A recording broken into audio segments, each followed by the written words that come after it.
Hey guys, welcome back to another video. So we know that Algorand has been skyrocketing and is starting to get a lot of attention in the crypto community where it wasn't before. But what are the top projects on Algorand? Because we know for any layer 1 blockchain to really have sustainable success, we need to have some really solid use cases and dApps being built on that blockchain. We know that's the case for Ethereum. We've seen Uniswap, we've seen CryptoPunks, we've seen various other NFT projects and DeFi apps and gaming. We saw the Bored Ape Yacht Club and various other OpenSea, various other different projects on Ethereum, right? And that's why they're deservedly so the front runner. But what are some interesting use cases that are already built? So not like Cardano yet, where they're still starting. And I'm a big investor in Cardano, so no knocking them, but they're at a different phase of their journey. Algorand has some really exciting projects which are already built on the network. So I'm going to share with you the top 3 that I've managed to find, plus one sneaky bonus at the end, which is a little bit controversial. So you want to wait to hear that one out as well. So let's get started. So the first one I want to share with you is something called Hummingbot. Nice name. So Hummingbot.io. Now this is a platform where you can build your own market making and trading bot. So for those of you experienced, I used to work in trading myself, you would have these algorithmic traders, these quant traders who at these large institutions, your top banks, have access to these amazing trading bots which can do arbitrage, can scrape and can make huge gains just based on algorithms which are typed in. Now traditionally these were only available to these top institutions. Now what Hummingbot is trying to do is democratize that. They're trying to make these bots available to the average Joe, and they're doing a great job with it. They're already partnered with huge companies here: Balancer, Binance, Gate.io, Ethereum, Coinbase, KuCoin, all the usual suspects, Terra, Uniswap. And what they in essence are helping you do is a few different things. So obviously the market making, which we've spoke about in various different videos about how to market make, similar to, kind of how your clearing houses will do. They're helping you with arbitrage of different types. And that's really important, as well as participate in liquidity mining. Okay, so it's a very important platform. It's helping a lot of people, and you can see that it's already getting very good traction. I think this is just one example of a really interesting use case already being built on Algorand. So it's open source. You can go in there, you can build and customize your trading bot, and you can start to then get results based on what other traders are experiencing. Okay, so developers can jump on as well. So if you're a developer, you can jump on and contribute to the open source code base. And if you're a trader, you can obviously take the bots, customize them, and start trading based on these quant trading bots, which historically only existed for institutions. So that's the first one. That is Hummingbot.io. The next one I want to come on to is Yieldly. So a lot of you may have heard of Yieldly. They define themselves as a DeFi suite.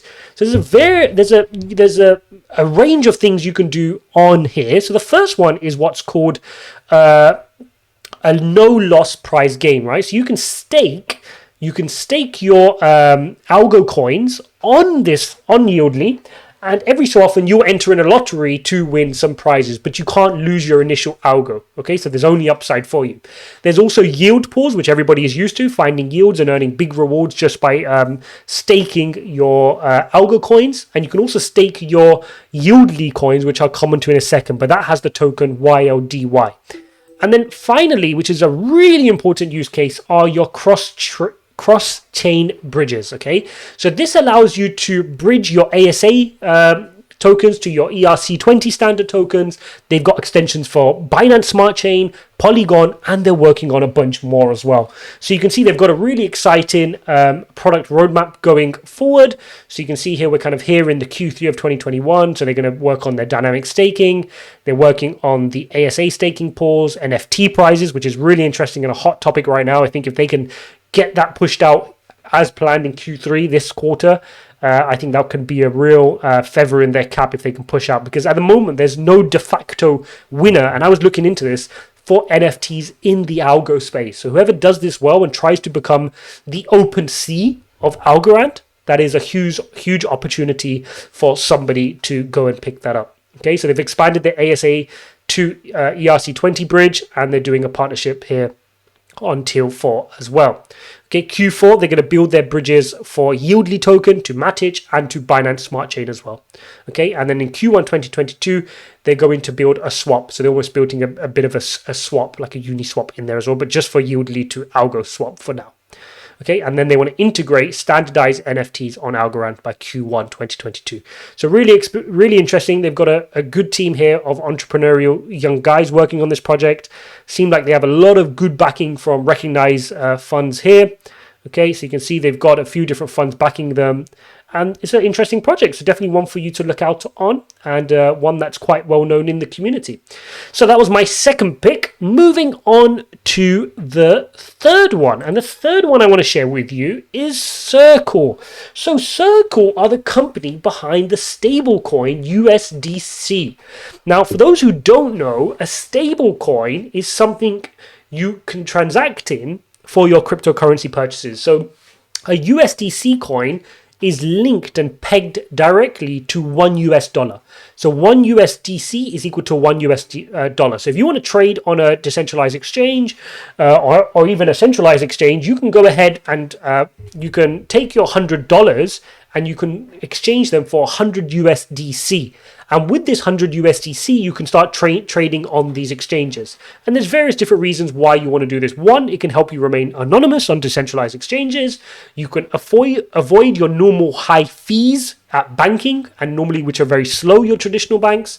And you can get in and out of coins really quickly. So if you're buying Bitcoin, you go from USDC to buy your Bitcoin, you trade your Bitcoin, you get out back into USDC, and then you go into Ethereum, let's say, and then you come back out into USDC. So at least you have something which is not volatile. Because if you're trying to go from Bitcoin to Ethereum, back to Cardano, back to Algorand, you're risking a lot of risk. Anyway, this video is not about how stablecoins work, but Circle is a big project utilizing the Algorand blockchain. Now, they support over 100 million transactions. They have 10 million retail customers. So anybody who says, that Algorand has no use cases, that's what we're proving wrong here. There's a lot of really good projects which people aren't even aware of are using the Algorand blockchain. Now, there are $2.3 billion of USDC in circulation, and they've got a partnership with Coinbase. So this is a serious project. They've got a partnership with Visa as well, and it's a very well-known stablecoin and very well utilized. Okay, so that's my third one. My third one is Circle. And last but not least is the bonus. And this one is going to be a little bit controversial, but I would share it anyway. And it's also a stablecoin, but this time it's USDT. Yep, Tether. Tether also utilize Algorand. Now, Tether, very similarly to USDC, is a stablecoin, but it is by far the most widely traded cryptocurrency and the third largest market cap in all of crypto. It was around before USDC, and compared to the 2.3 billion in USDC circulation, there's 68 billion in circulation of USDT. Now, 75%, or more than 75% of all Bitcoin trading is done in USD Tether. Now, the reason I said this is controversial is because we know there's a lot of questions around USDT and how they're pegging their currency. So the way these stable coins work are you're supposed to peg $1 for one stable coin, right? So if you have one USDT or USDC, they should be keeping at least $1 in a bank account, easily available to back that up to prevent the market from collapsing. Now, there's I'm not sure if you can call them conspiracies, but there's various rumors going around or uncertainty about whether Tether are doing this appropriately. Now, their most recent audit showed that they weren't perhaps as liquid in dollars as they should be. They've invested a lot of this 68 billion in higher risk assets because they want to earn a return on them. Now, how different this is to normal banking. I mean, this happens in normal fractional reserve banking. When you deposit $100 into a bank, they're going and they're risking that anyway.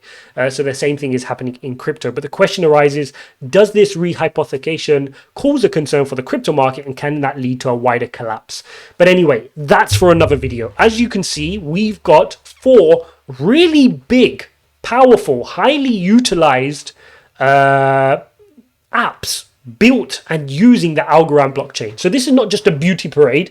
This is not just a blockchain that has popped up overnight and suddenly started to rise. This is a blockchain that has been there for a while, has solid founders, has a solid management team, and has only recently started getting the attention in this rush to kind of jump into layer one solutions.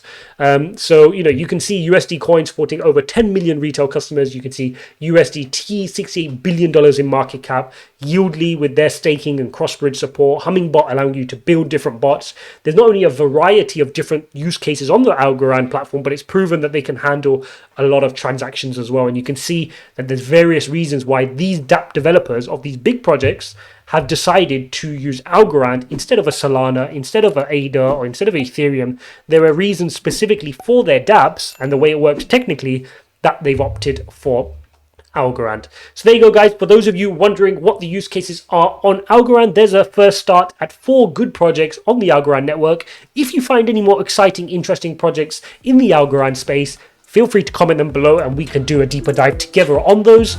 And I look forward to seeing you in the next one.